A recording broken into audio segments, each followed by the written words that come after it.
Bonjour à tous et bienvenue dans cette vidéo où je vous présente le top 3 des nouveautés audibles pour cette fin d'année. Ça reste un choix personnel bien évidemment. Le but de cette vidéo c'est d'inciter les gens à se remettre à la lecture, vu la quantité d'infos et de vocabulaire enrichissant que contiennent les livres, que ça soit audible ou inaudible.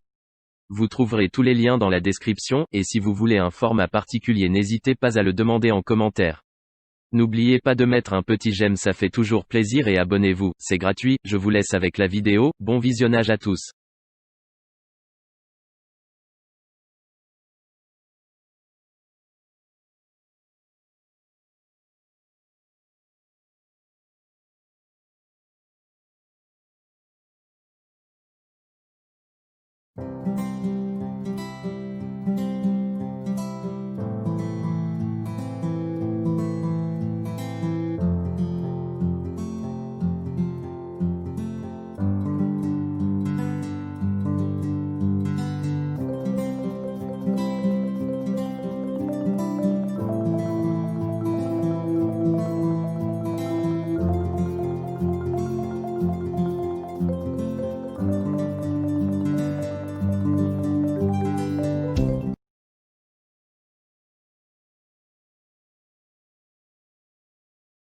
La serrure devait sans doute être énorme. Maintenant, elle est de taille tout à fait normale. C'est toujours étrange quand l'ancien se mêle au nouveau de cette façon, mais c'est aussi assez harmonieux, à bien des égards. Je m'avance vers la porte, prête à l'ouvrir, mais même après avoir enfoncé la clé et tourné, rien n'y fait. Ça ne fonctionne pas. J'entends pourtant le verrou claquer de l'autre côté. Alors là, je ne dois pas avoir l'air maline, avec ma valise et toutes mes affaires sur le dos, les clés enfoncées dans une fichue serrure qui ne veut rien savoir, à regarder, les mains sur les hanches, le bâtiment haut d'un peu plus d'une dizaine de mètres, avec le regard de celle qui envisagerait presque de monter par la gouttière. On a tous des idées comme ça parfois. Je me rassure en me disant que je ne suis certainement pas la seule à penser ce genre de choses et à envisager des plans plus loufoques les uns que les autres. C'est le théorème de la rassurance, comme l'a inventé mon amie Sibylle. On fait des trucs bizarres, et pour justifier qu'on ait des tics super étranges, on se dit que d'autres font certainement bien pire que nous, et du coup, ça passe. Par exemple, si j'envisage de passer par la gouttière, je me dis qu'il y a sûrement un type, quelque part, qui est en train de penser au goût que pourrait bien avoir l'acide sulfurique, et je me sens beaucoup mieux. Merde, alors ça, c'est bien ma veine. Et puis il n'y a même pas de sonnette. Je me demande bien comment je vais pouvoir faire.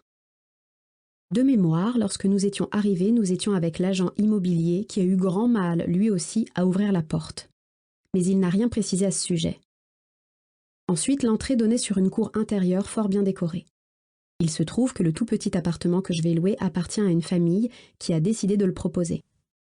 Les gens vivent là, eux aussi, mais ils se partagent les différents appartements entre le premier et le troisième étage. Moi, j'ai droit à la chambre de bonne qui se trouve au quatrième, pour être précise. Mais ce n'est pas si mal et cela me convient. Non seulement la vue n'est pas mauvaise, mais en plus, c'est assez bien insonorisé, même si les quelques voitures qui passent dans la rue, d'en haut, ont tendance à faire un petit boucan que l'agent immobilier a tant bien que mal essayé de cacher pendant la visite. D'ailleurs, peut-être que je devrais l'appeler. Zut, je n'ai pas son numéro, et je ne sais plus où est l'agence.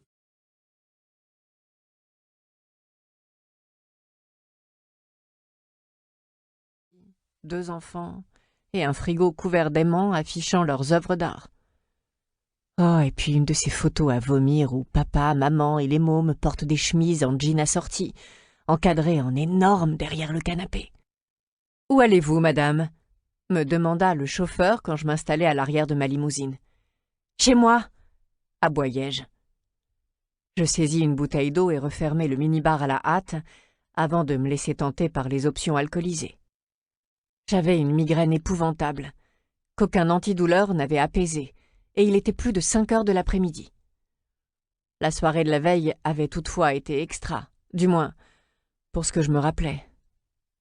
De passage à New York, mon nouveau meilleur ami créateur, Maurice, était venu me voir avec certains de ses potes, qui en avaient ensuite appelé d'autres. Je ne me souvenais pas de m'être mise au lit et avais été surprise d'y trouver un inconnu à mon réveil ce matin. Au moins, c'était un bel inconnu.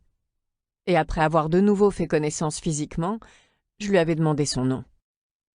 Fernando était livreur pour Walmart à Philadelphie encore quelques mois plus tôt, quand il avait été remarqué par une agence de mannequins de New York. Il disait qu'il serait heureux de m'accompagner sur le tapis rouge à l'occasion. J'avais appris à mes dépens qu'une photo de moi à son bras ferait s'envoler la carrière de Mr. Walmart. Alors je m'étais débarrassé de lui au plus vite. Pourquoi ne pas avoir dit la vérité à Madame Loire Electra? Pourquoi ne pas avoir admis qu'hier soir tu planais tellement sous l'effet de l'alcool et de la cocaïne que t'aurais pu coucher avec le Père Noël sans t'en rendre compte? Que ce n'est pas parce qu'il est mort que tu n'arrives pas à te pencher sur ton père, mais parce que tu sais combien il aurait honte de toi. Combien il avait honte de toi. Au moins quand il était en vie, je savais que Passault ne pouvait pas voir ce que je faisais. Mais maintenant qu'il était parti, c'est comme s'il était devenu omniprésent. Il aurait très bien pu être avec moi dans la chambre hier soir, ou même là, en ce moment, dans la limousine. Je craquai et attrapai une mini-bouteille de vodka que je bus d'un trait.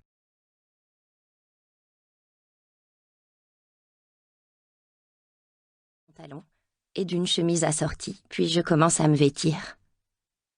Quand arrive le temps de me coiffer, 2 petites tornades blondes déboulent dans ma chambre et commencent à sauter sur mon lit. Les jumeaux ont hérité de la blondeur et des yeux bleus de leur mère, qui leur donne cet air angélique. « Allison, on a faim! Est-ce qu'on peut manger des crêpes ?» Je regarde l'heure, il est déjà 6h20. Je dois partir le plus tôt possible si je veux avoir une chance d'arriver au travail avant 8h. Je secoue la tête. « Pas ce matin, Thomas. »« On veut manger des crêpes! On veut manger des crêpes !» Les jumeaux crient à l'unisson tout en continuant de sauter sur mon lit. Réalisant que je serais bien incapable de les convaincre de manger autre chose, je finis par me résigner. « D'accord, mais si vous voulez des crêpes, il faut d'abord vous habiller. »« Ok !» me répondent-ils en chœur. Ils quittent ma chambre en criant victoire. Je regarde mon lit en piteux état. Je prends le temps de le faire et me dirige vers la cuisine. Ensuite, je sors tout ce dont j'ai besoin pour faire des crêpes. Au moment où je retourne ma première crêpe, Thomas débarque dans la cuisine. Il porte un pantalon de jogging vert et une chemise rouge qui appartient à Marie. Je n'ai pas le temps de discuter avec lui pour le convaincre de changer de vêtements. Alors, je ne fais aucun commentaire et je lui tends son assiette. Mon jeune frère me remercie avec un large sourire. « De rien, ça me fait plaisir, Thomas. » Alors que je remets de la pâte dans la poêle, Marie entre à son tour dans la cuisine vêtue d'une jolie petite robe bleue. « Tu es très jolie aujourd'hui, Marie. »« Merci, Allison. » Puis elle se met à tourner sur elle-même. Je remarque alors qu'elle a oublié de fermer quelques boutons dans son dos.